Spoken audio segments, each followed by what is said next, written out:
Paolo Avellino, nangangamoy star magic artist na. Pakikipagkita kay Direk Lauren Diogi. Sign na nga ba ng paglipat niya? Kim Pao supporters and groups worldwide, pinagplaplanuhan na ang black screening ng pelikulang My Love Will Make You Disappear. Kim Chu, Ogie Alcacid, MC at Lassie, puspusan na ang paghahanda sa magpasikat 2025 It's a Showtime Anniversary Special. Tara, kwentuhan muli tayo.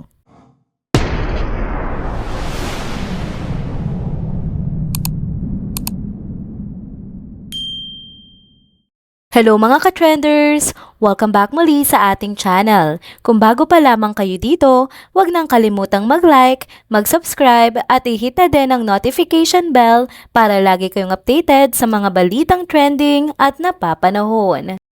Nagbabalik tayo sa Trending Pilipinas TV para talakayin ang pinakabagong update patungkol sa paborito nating tambalan na Kim Pao. Sa video update na ito, pag-uusapan natin ang mga kumakalat na videos online kung saan makikitang kasama ni Paolo Avellino ang ilang executives ng ABS-CBN at mga miyembro ng Star Magic Management. Matatandaang nabalita kamakailan na naghahanap si Paolo ng bagong management matapos ang pagtatapos ng kanyang kontrata sa ilalim ng pamamahala ng yumaong si Sir Deo Endrenal. Nagkaroon pa ng mga espekulasyon noon na babalik na siya sa GMA, ngunit napabulaan na naman ang balitang ito.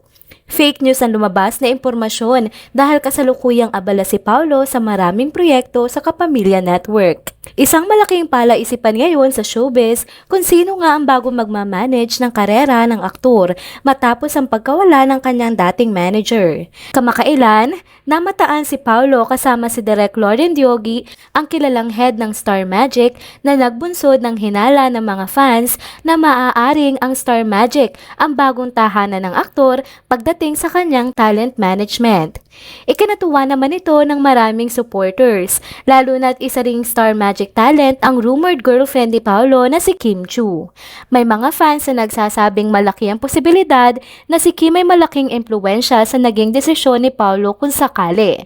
Ang ilan pa nga ay napapansin na tila sinusundan ni Paolo si Kim, hindi lang sa trabaho kundi pati na rin sa talent management na bihirang mangyari sa dalawang taong may relasyon lamang sa on-screen projects. Dahil dito, lalong naging sabik ang mga Kim Pao supporters na makumpirma ang mga haka-haka. Nasa rurok ang kanilang excitement sa mga posibilidad ng pagsasamahang proyekto ng Kim Pao, lalo na kung parehong under na sila ng iisang talent agency.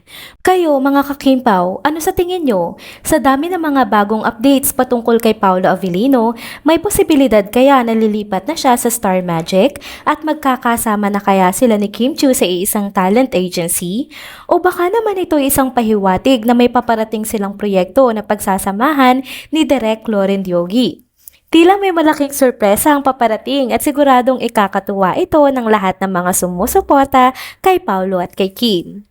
Hindi rin maitatanggi kung gaano karespetado ni Paolo si Direk Lauren, lalo na't batid niya na ito ang tinuturing na tatay-tatayan ni Kim Chu sa industriya ng show business. Mula sa kanilang mga nakaraang interaction, nakikita kung paano nagpapakita si Paolo ng respeto kay Direk Lauren, isang senyales ng kanyang pagpapahalaga hindi lang sa profesionalismo kundi pati na rin sa mga taong may mahalagang papel sa buhay ni Kim. Marahil ay dahil sa kanyang respeto kay Direk, mas lalong nagiging espesyal ang posibilidad ng kanilang pagkakatrabaho sa hinaharap. Patuloy ang mainit na pagtutok ng kanilang fans sa mga magiging susunod na hakbang ng tambalan na ito. Asahan na natin ang mga karagdagang balita tungkol sa tambalang Kim Pao at kung ano-ano pang proyekto ang kanilang pagsasamahan sa hinaharap. Sa pangalawang topic naman natin ngayong araw, trending online ang isang picture na nagpapakita ng suporta para sa pelikula ni Kim Chu at Paolo Avellino. Ang mga pictures nga na ito ay naging usap-usapan ng mga netizens, lalo na ng mga taga-suporta ng tambalang Kim Pao.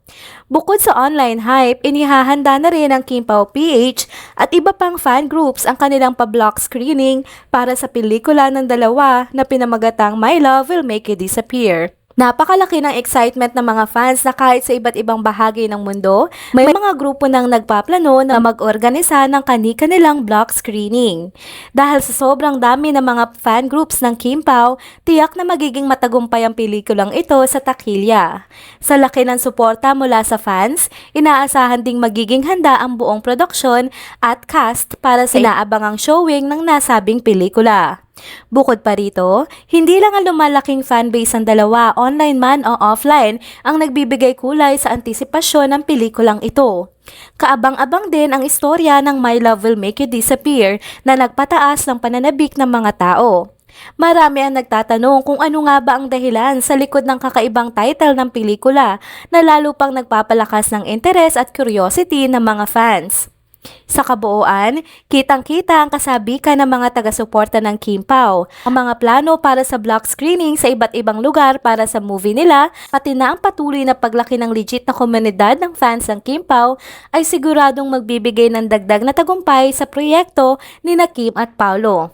Patuloy nating abangan ang mga susunod na kaganapan sa kanilang pelikula at ang mga updates mula sa Kim Pao fandom na talagang buhos ang suporta para sa tambalan ni na Kim at Paolo. Narito naman ang huling bahagi ng ating video update kung saan pag-uusapan naman natin ang puspusang paghahanda ng grupo ni na Kim Chiu, Ogie Alcacid, MC at Lassie para sa ika-15 anibersaryo ng magpasikat sa It's Showtime. Sa kanyang recent IG stories, ipinasilip ni Kim ang masayang bonding at rehearsals ng kanilang grupo para sa nalalapit na espesyal na performance nila sa magpasikat. Kitang-kita ang kasiyahan ng Chinita Princess kasama ang kanyang mga kagrupo habang hinahanda nila ang kanilang bonggang pagtatanghal. Iba't ibang talento ang dala ng bawat miyembro ng kanilang team. Si Kim sa kanyang kahusayan sa pagsasayaw, si Ogie sa kanyang galing sa pagkanta at sa pagsusulat ng kanta, at sina MC at Lassie sa pagpapatawa. Tunay na kakaiba ang kanilang kombinasyon kaya naman siguradong hindi pa natin mahulaan ang magiging tema at konteksto ng kanilang performance. Isang bagay na kaabang-abang talaga. Ibinahagi rin ni Kim na mayroon silang bagong kanta na inaasahang aawitin sa kanilang performance at ito nga ay orihinal na isinulat ni Ogie Alcacid. Kilala si Ogie sa husay sa pagsulat ng mga hit songs at si Kim naman ay hindi rin nagpapahuli sa mundo ng musika na may sarili ng mga patok na kanta sa panlasa ng masa. Kaya naman inaasahang magugustuhan ito ng madlang people at magiging usap-usapan ng kanilang bagong kanta. Habang papalapit na ang ika-15 anibersaryo ng It's Showtime, patuloy ang excitement ng mga taga-subaybay sa kung ano ang hatid ng grupong ito. Siguradong magiging isang performance ito na puno ng saya, talento at kasiyahan na tiyak na magbibigay ng ngiti at saya sa madlang people. And that's it mga ka-trenders. Dito na po muna nagtatapos ang ating isa na namang trending video update. Salamat sa inyong pagsubaybay at pagsama sa akin hanggang sa dulo ng video na ito. Pero bago kayo umalis, huwag niyo pong kalimutang mag-like, mag-subscribe at i-hit na din ang notification bell para lagi kayong updated sa mga balitang trending at napapanahon. See you on my next one. Paalam!